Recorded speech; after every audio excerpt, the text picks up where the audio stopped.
So hello guys, आज हम आ गए एक और क्वेश्चन के साथ। तो ये जो क्वेश्चन है ये इनडेफिनाइट इंटीग्रेशन का है। इनडेफिनाइट इंटीग्रेशन का है। और ये जो सवाल है, ऐसे जैसे काफ़ी सवाल मेरे टेलीग्राम चैनल पे अवेलेबल हैं। टेलीग्राम चैनल जो है मेरा, उसमें मैं ऐसे ही टाइप्स के जो क्वेश्चंस हैं उनका शीट बना के या असाइनमेंट बना के दे देता हूँ, है ना। और इनडेफिनाइट इंटीग्रेशन की भी और डेफिनाइट इंटीग्रेशन दोनों की शीट्स वहाँ पे अवेलेबल हैं एज वेल। मैं इंडिविजुअल क्वेश्चंस भी वहाँ पे भेजता हूँ विद सॉल्यूशंस। तो कहीं ना कहीं आपको बेनिफिट हो सकता है मैथमेटिक्स में उसको इम्प्रूव करने के लिए। और आप मेरे से डिस्कशन भी कर सकते हो अगर आपको किसी क्वेश्चन में डाउट आता है, आपके खुद का भी कोई डाउट होता है किसी मटेरियल का, या फिर कहीं से भी आपको किसी भी क्वेश्चन में डाउट होता है मैथ्स के रिलेटेड, तो आप पूछ सकते हो, डिस्कस कर सकते हो मेरे साथ। तो टेलीग्राम चैनल का लिंक जो है डिस्क्रिप्शन में होगा, एंड वहाँ से आप ज्वाइन कर सकते हो उस टेलीग्राम चैनल को, और डिस्कशन वाला जो हमारा ग्रुप है वहाँ पे भी ज्वाइन कर सकते हो। ओके, तो ये सवाल आपने ट्राई कर लिया होगा मुझसे पहले। तो सवाल को शुरू करते हैं। देखो, इस सवाल को काफ़ी जनरलाइज्ड करके मतलब रखा है यहाँ पर, है ना। For any natural number m evaluate this integral.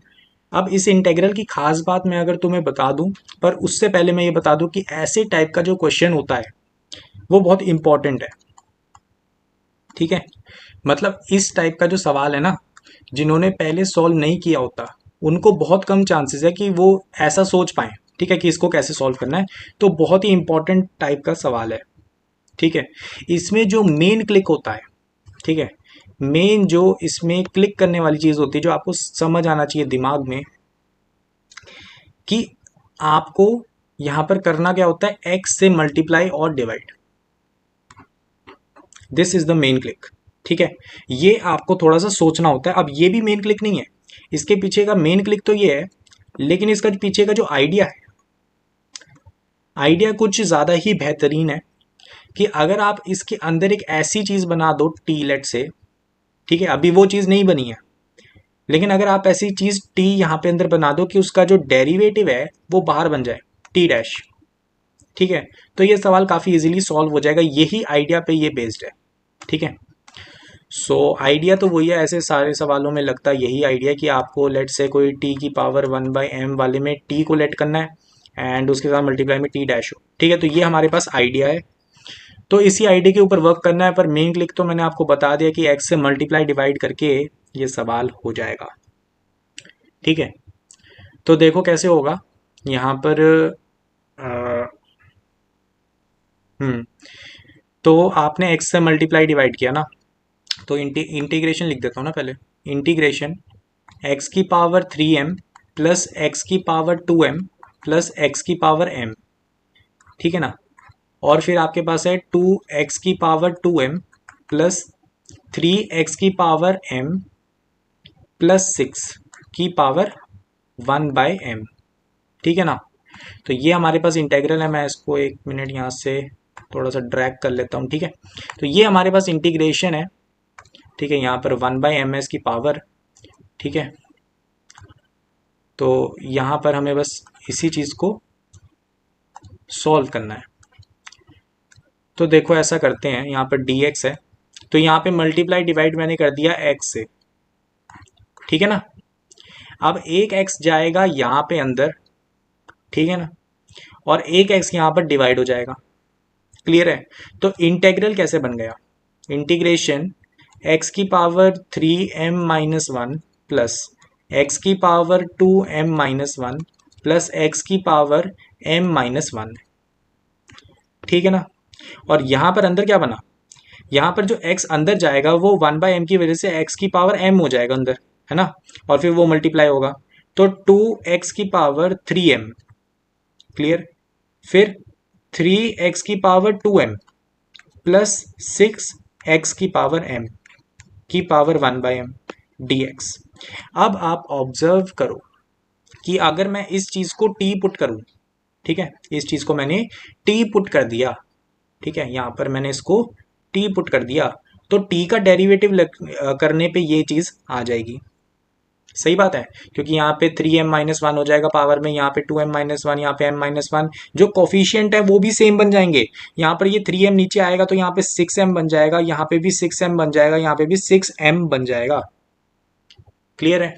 तो यहाँ पर मेरे को पता लग गया कि क्या चीज़ पुट करनी है, तो पुट 2x की पावर 3m प्लस 3x की पावर 2m प्लस 6x की power m equal to t। तो यहाँ पे dt मेरे पास क्या आ जाएगा 6m, और ब्रैकेट यहाँ पे कॉमन निकाले 6m, तो x की power 3m minus one plus x की power 2m minus one plus x की power m minus one dx। Clear है? तो अब यहाँ पर मैं इजीली इस इंटेग्रल को जब चेंज करूँगा तो बनेगा t की पावर 1/m, है ना, और डिवाइड में क्या आ जाएगा 6m dt।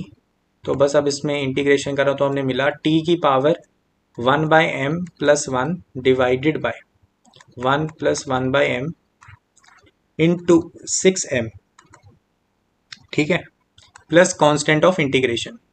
तो अब मेरे पास जो आंसर है वो तो सीधा सीधा मुझे मिल ही गया।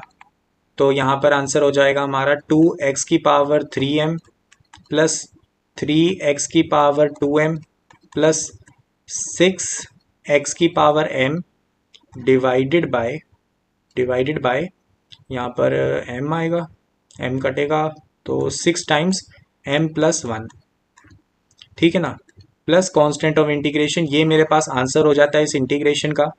तो ये इंटीग्रेशन ना काफ़ी स्पेशल है, क्योंकि आपने ऐसे टाइप की इंटीग्रेशन करी होगी, लेकिन ऐसे टाइप की नहीं, मतलब समझ रहे हो कि आपको x से मल्टीप्लाई डिवाइड करना पड़ा, फिर अंदर वाले के ना कोफिशिएंट मैच कर गए, ठीक है। तो यहाँ पे मेन ऑब्जर्व करने वाली बात ये है, ये ऐसे टाइप के जो सवाल होते हैं ना, उनमें x डिवाइडेड बाय x तो हम कर रहे हैं, मेन क्लिक ये है, आइडिया ये है, लेकिन हो क्या रहा है एक्चुअल, ठीक है, एक्चुअल क्या हो रहा है कि जो कोफिशिएंट्स हैं वो सेम बन रहे हैं, क्योंकि आपने देखा कि यहाँ पर 3 आ गया, यहाँ पर 2 आ गया, यहाँ पर 1 आ गया, है ना। तो कहीं ना कहीं ये मल्टीप्लाई होके 6m बना रहे थे कोफिशिएंट ना, तो वो सेम बन गया, इसकी वजह से ये सवाल सॉल्व हो गया। अगर मान लो कोफिशिएंट सेम नहीं बन रहे होते तो ये सवाल फिर अटका रहता, है ना। तो इस सवाल का मेन चीज ये हो रही है पीछे, ठीक है, कि कोफिशिएंट सेम बन रहे हैं। क्वेश्चन जो डिजाइन करेगा वो ध्यान रखेगा इस बात का कि कोफिशिएंट सेम बन जाए, ठीक है, वरना इस सवाल को किसी और मेथड से सोचना पड़ेगा, ठीक है। मेरे हिसाब से तो ऐसा होगा नहीं, ठीक है। ये जो टाइप का सवाल होता है इसमें मेन बात यही होती है कि कोफिशिएंट सेम हो, ठीक है, तो ही इस क्लिक के बारे में आपको सोचना है, तो ही इस आइडिया के बारे में सोचना है, ठीक है। और कोफिशिएंट सेम कैसे पता लगेंगे कि देखो आपके पास खुद पता लग रहा है कि 2 है, ठीक है, उसकी पावर अगर 3m हो जाए तो 6 बन सकता है, वैसे अगर पावर 2m हो जाए तो फिर 6 बन सकता है ना, और यहाँ पे 6 तो ऑलरेडी है, तो कहीं ना कहीं आइडिया लगता है, ठीक है ना। तो कहीं ना कहीं आप इधर से सोच सकते थे कि आंसर कैसे निकल सकता है ना। तो अगर मैं 2 3 6 की जगह कुछ और सेट ऑफ कोफिशिएंट्स रख दूं तो भी यही टाइप का सवाल बनाया जा सकता है। तो आपको ध्यान रखना है, कोफिशिएंट सेम करना यहाँ पर मकसद होता है हमारा।